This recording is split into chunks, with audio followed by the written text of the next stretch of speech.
খামারে যত রকমের কাজ করা হয়েছে তার কোনো কিছুরই আপডেট অনেকদিন ধরেই আপনাদেরকে দেওয়া হয়নি।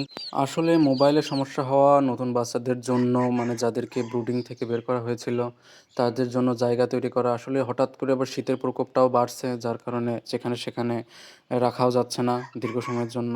এছাড়াও আপনারা জানেন যে আমি একটু স্বাস্থ্যসম্মত খাবারের ব্যবস্থা করতে চাই ওদের জন্য। যার কারণে অনেক শাক-পাতার ব্যবস্থা করি। তো ওই খাঁচা ধরে যে বড় মুরগিদের দেখলেন ওদেরকে নিয়ে আজকে আ বাইরে আমার কলমির জন্য কিছুটা জায়গাতে কলমি লাগাইছিলাম। সেই জায়গাতে ওদেরকে রেখে আসছিলাম।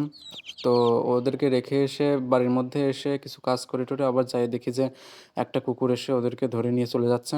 খাঁচার মুখ খুলতে পারেনি তাই খাঁচা নিয়েই টানতে, টানতে চলে যাচ্ছিল। আর ওরাও তো আসলে এসব দেখে অভ্যস্ত নয়। এদেরকে যার আমি কারণে চিনতে ওরাও পারছি না। এমনি মুরগির মতো আর চিৎকার আমি চেঁচামেচি ঠিকমতো করিনি। বুঝতে পারিনি করলে হয়তোবা টের পাতাম। ওরা ওদের মতো স্বাভাবিকভাবেই ছিল এবং কুকুর গালে করে নিয়ে চলে যাচ্ছে আসলে। বুঝতে পারছি। আহ তো এই চলতেছে আসলে আর খামারের অবস্থা একটু এলোমেলো চলতেছে। অনেক কিছুই করা হয়েছে নতুন করে। আরো কিছু চেষ্টা করব সামনে দেওয়ার।